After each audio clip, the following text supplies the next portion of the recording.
So for the past 5 years, I've read approximately 100 different books on personal finance and investing. Some of them very good, some of them I would never read again, some of them I try to get in the habit of reading once a year. But today I want to let you know that if I were to start again all over, which books would I read first? It's very important that you read the simple stuff first, so you get a grasp on the general abstract concepts, and then you can dive into the more technical stuff. Book number 1, Rich Dad, Poor Dad.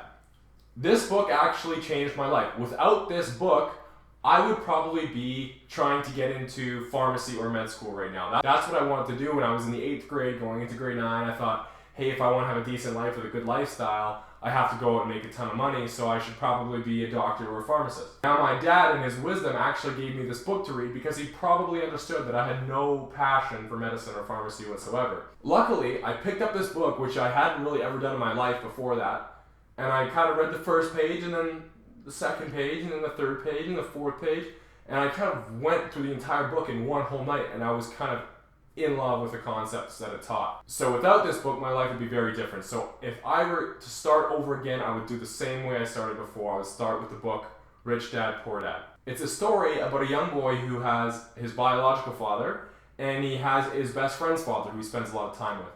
Now his biological father, although he loved so much, was very, very poor, and his friend's father was quite well off. And in the book, he breaks down the differences between the two people and how they viewed money and kind of the strategies they implemented to arrive at where they were. Book number 2, it's called The Wealthy Barber. This is actually a very, very good book. It's a little more technical than Rich Dad, Poor Dad, but it talks a lot of math. It gives you a really good understanding into certain concepts like different investment products, different investment accounts, compound interest, and the math behind how it all works. So I would recommend reading this one second. The third book that really resonated with me was called The Automatic Millionaire. Now, that's a super shitty title, and I really hate it because it sounds very pyramid scheme, very get-rich-quick type of thing.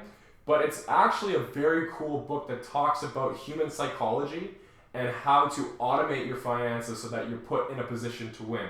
So that's one I would definitely recommend as well. So now the fourth book is much more about investing than about personal finance. And to me, it's the best book to help break down those big technical investment concepts into metaphors and cool stories and analogies that will help you understand how to invest your money properly. It's called It's Not Rocket Science by Tom Bradley. Tom Bradley is a personal friend of mine. When I go to Vancouver, sometimes I get to visit him. I stopped in at his office a few weeks ago, got to chat with him. Super nice guy, brilliant dude. Ran Royal Bank of Canada's investment division, if you want to call it. It's called RBC Asset Management. Ran that for 15 years and then started his own investment company. And he's a brilliant, brilliant writer.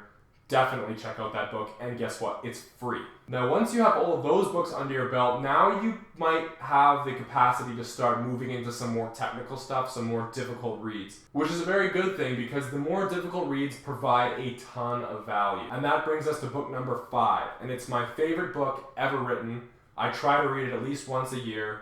And there's guys all over the world who recommend this book and say, this is what you have to read if you want to be an investor. There's guys like Prem Watsa, who's one of the premier billionaires or financial capitalists in Canada. He says he's read it 50 times and he reads it every single year as well. It's called The Intelligent Investor. And the reason it's so special is because it was written by a guy named Benjamin Graham. Now, Benjamin Graham is kind of like the Jesus of investing. The best investor alive right now was mentored by Benjamin Graham. His name's Warren Buffett, and he heavily endorses the book. He even writes the introduction, and he says all the stuff he learned was from Benjamin Graham, and that's the reason he was such a great investor, is because he listened to the teachings of Ben Graham. So The Intelligent Investor is definitely one you have to read. Now the next book, which literally contrasts The Intelligent Investor, is called The Little Book of Common Sense Investing. It's written by Jack Bogle, who's the founder of the Vanguard Group. And Vanguard today is one of the biggest investment companies in the world, extremely successful, and it really utilizes a very cool and upcoming philosophy called passive investing or index investing. So in order to be an investor in the world today, you need to know what passive and index investing means.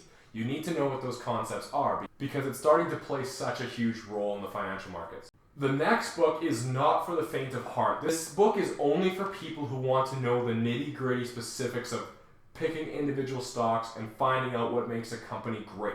And if you don't know what I mean by it's not for the faint of heart, check this out. Let's find a random page. When management withholds and reinvests profits, thus building up an accumulated surplus, it claims confidently to be acting in the best interest of shareholders. The continuance of the established dividend rate is undoubtedly better assured, and furthermore, a gradual but continuous increase in the regular payment is thereby made possible. Unusual case of debentures are protected by adequate provisions against increasing debt, and frequently also by a confident requiring the market price of the company's assets to be maintained at the same percentage of the face value of the bonds. Yeah, how about no? Now, as boring as that may have sounded, it's actually a really, really good book if you read it through and through. I've only been able to do it once, but hopefully in the future I'll be able to do it a few more times and get a better understanding of what it's trying to say. Now, the last book I'm going to recommend is actually pretty freaky, and it is scary. It's scary because it works very, very well. It's worked in my life, and I know lots of people who use it and who have thought, wow, this is actually kind of crazy. Now, it's a book that's kind of got a lot of flack over the years because it's very wishy-washy. Now, you may have heard of movies like The Secret, which talk about strategies where if you literally go to bed and visualize $1 million bill on the ceiling every time you go to bed, and you think about having $1 million in your bank account, you're going to have $1 million in your bank account.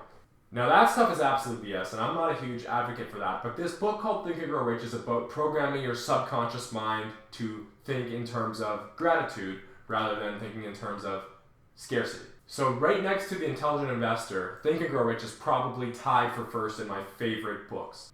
And it's a book that I highly recommend you read regardless of if you want money or you want wealth or not, or if you want to be a great investor or not. For me, it worked extremely well in sports. It worked extremely well in sales. It worked extremely well in investing. Now, while you're reading it, if you're a pessimistic person or a skeptic, you might find it a little tricky to read at first, but I would consider just try to get through it, try to do what it says, and you'll notice things kind of get a little bit freaky. In a good way, though.